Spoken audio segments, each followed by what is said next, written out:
राज्य सरकारची महत्त्वाकांक्षी योजना असलेल्या लाडकी बहीण योजनेला हिंगोलीमध्ये उत्स्फूर्त प्रतिसाद मिळतोय। मी सध्या हिंगोलीमध्ये महाऑनलाईन सेवा केंद्रावरती उभा आहे आणि आपण जर पाहिलं तर राज्य सरकारने काल या योजनेला मुदतवाढ दिलेली आहे आणि त्यानंतर आता महिलांनी कागदपत्रांची जुळवाजुळव करायला सुरुवात केलेली आहे।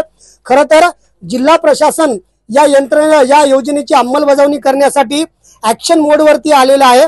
जिल्हा प्रशासनानं सर्व तहसील कार्यालयातील नायब तहसीलदारांना या प्रमाणपत्राचा अप्रूव्हल देण्यासाठी मान्यता देण्यासाठी विशेष कक्ष देखील स्थापन केलेले आहेत आणि ऑनलाईन सेवा केंद्रावरती देखील आपण पाहू शकता ह्या सगळ्या महिला या ठिकाणी कागदपत्रांची जुळवाजुळव करत आहेत।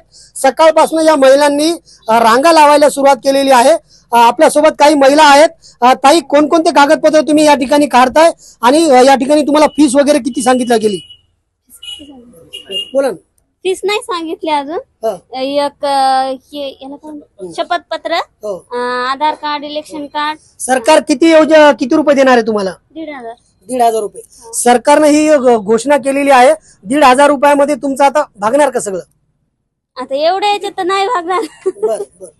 नक्कीच आपण जर पाहिलं तर ह्या सगळ्या महिला आहेत, कागदपत्रांची जुळवाजुळव करत आहेत आणि या सगळ्या योजनेच्या कागदपत्राची पूर्तता आता या महिला करत आहेत। संदीप नागरे, साम टीव्ही न्यूज, हिंगोली।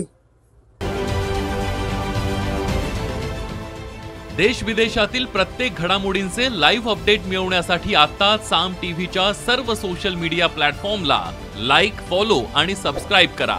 तसंच सर्व नोटिफिकेशनसाठी बेल आयकॉन प्रेस करायला विसरू नका।